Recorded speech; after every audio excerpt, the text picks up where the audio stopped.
Commission سے متعلق اپنا فیصلہ سنا دیا ہے۔ سپریم کورٹ کی جانب سے 3 ججز پر حکومتی اعتراض کی متفرق درخواست خارج کر دی گئی ہے، جہاں عدالت نے ججز پر اعتراض کو عدلیہ کی آزادی پر حملہ قرار دے دیا ہے۔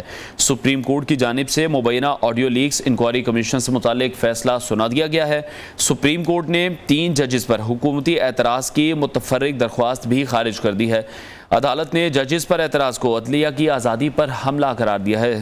سعید بلوچ ہمارے کورسپونڈنٹ ہمیں مزید اپڈیٹ کریں گے۔ سعید، بتائے گا عدالتی کارروائی سے متعلق۔ جی بالکل، سپریم کورٹ آف پاکستان کی جانب سے وفاقی حکومت کی جو درخواست دائر کی گئی تھی بینچ میں شامل 3 ججز پر، جس میں اعتراضات اٹھائے گئے تھے، سپریم کورٹ نے وہ متفرق درخواست خارج کر دی ہے۔ سابقہ وفاقی حکومت کی جانب سے عائد کیے گئے اعتراضات سپریم کورٹ کی جانب سے مسترد کر دیے گئے ہیں۔ وفاقی حکومت کی جانب سے چیف جسٹس پاکستان جسٹس اعجاز الحسن اور جسٹس منیب اختر کے اس کیس میں شمولیت پر اعتراضات اٹھائے گئے تھے، اور ان اعتراضات کے خلاف سپریم کورٹ کی جانب سے 6 جون فیصلہ محفوظ کیا گیا تھا، اور وہ محفوظ فیصلہ آج سپریم کورٹ کی جانب سے جاری کیا گیا ہے۔ یہ مختصر فیصلہ جسٹس اعجاز الحسن کی جانب سے سنایا گیا ہے، اور سپریم کورٹ نے اپنے فیصلے میں قرار دیا ہے کہ تینوں ججز پر اٹھائے گئے اعتراضات عدلیہ کی آزادی پر حملہ ہے، متفرق درخواست مسترد کی جاتی ہے۔ وفاقی حکومت کی جانب سے مئی کے مہینے میں جو مبینہ آڈیو لیکس آئی تھی، 9 آڈیوز تھی، جن کی انکوائری کے لیے جسٹس قاضی فرائض عیسیٰ کی سربراہی میں ایک انکوائری کمیشن تشکیل دیا تھا۔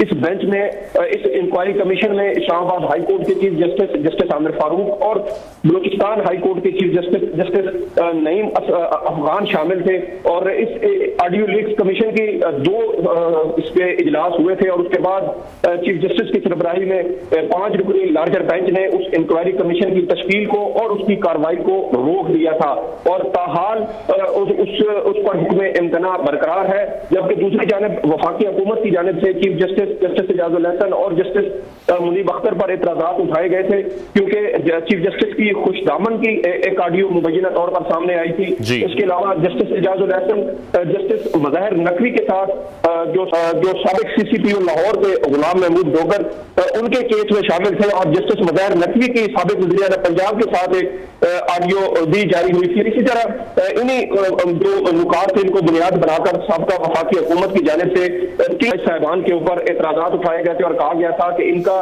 Audio leaks inquiry commission case کی جو بینچ ہے اس میں بیٹھنا مفادات کے ٹکراؤ ہے، اس لیے یہ تینوں جج صاحبان الگ ہو جائیں۔ لیکن اب سپریم کورٹ کی جانب سے 3 ماہ بعد محفوظ کیا گیا جو فیصلہ سنایا گیا، اس میں حکومتی متفرق درخواست خارج کر دی گئی ہے۔ جی ٹھیک ہے، بہت شکریہ سعید بلوچ، ہمیں اپڈیٹ کر رہے تھے۔